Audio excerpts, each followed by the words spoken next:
Kada taon ay nagtitipon ng mabansang kasapi ng ASEAN para mag-usap at bumuo ng mahakbang sa mga hamon na nakaaapekto sa rehiyon.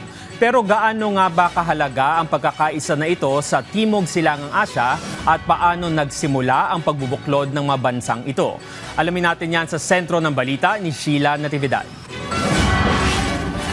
Sa kabila ng maraming pagkakaiba sa wika, relihiyon at kultura ng mga bansa sa Timog Silangang Asya, may isang bagay na nagdurugtong sa mga ito, ang pagkakakilanlan na pinagbuklod sa iisang rehiyon. Para sa Filipino public historian na si Professor Xiao Chua, malaki ang epekto ng kasaysayan ng kolonyalismo sa pagtingin natin sa sarili bilang mga Pilipino at bilang bahagi ng Southeast Asia.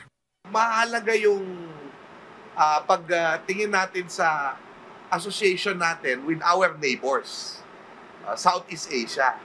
Kaso pagka sabihin mo na makikipag-alyansa tayo sa mga kapitbahay natin, kung nakikita natin na parang wala tayong commonality, mahirap makipagkaisa.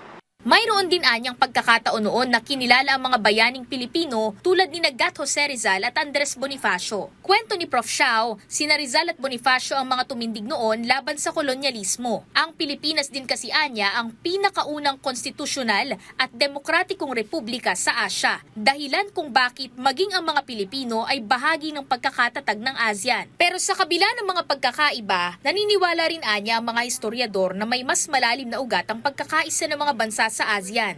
Kaming mga historians, ang sinasabi namin, nariyan yung Austronesian identity natin. So, ibig sabihin, bago pa dumating yung Europeans, thousands of years ago, yung mga wika dito sa Southeast Asia at yung mga kultura dito sa Southeast Asia, nagmula siya sa ating mga ninunong Austronesian. So, kaya ang malakas sa identity na yan, yung common maritime culture.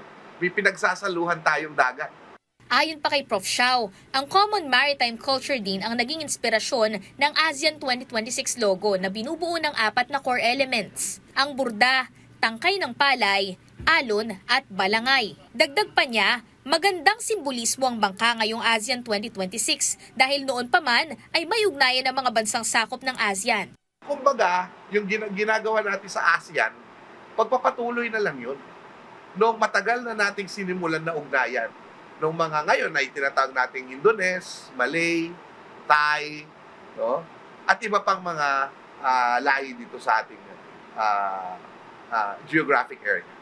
Pero hindi rin maikakailang maraming pinagdaanan ng mga bansa sa Timog Silangan bago opisyal na mabuo ang ASEAN. Pagbabahagi ni Prof. Xiao, matapos kasi ang ikalawang digmaang pandaigdig, isa sa mga pangunahing hangarin ng mga bansa sa rehiyon ang maiwasan ang panibagong sigalot na katulad nito. Kaya noong taong 1967, nilagdaan ng mga foreign ministers ng Pilipinas, Indonesia, Malaysia, Singapore at Thailand ang Bangkok Declaration na siyang nagsilbing pundasyon ng samahan ng mga bansa.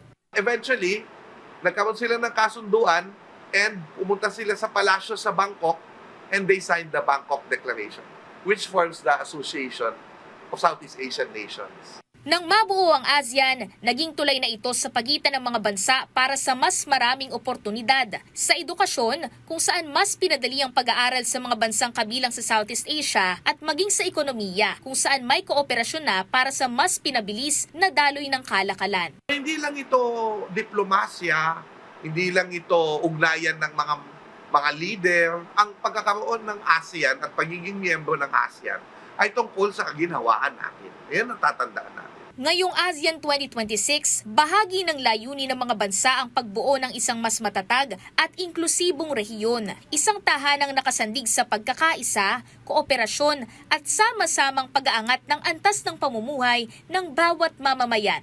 Sheila Natividad para sa Pambansang TV sa Bagong Pilipinas.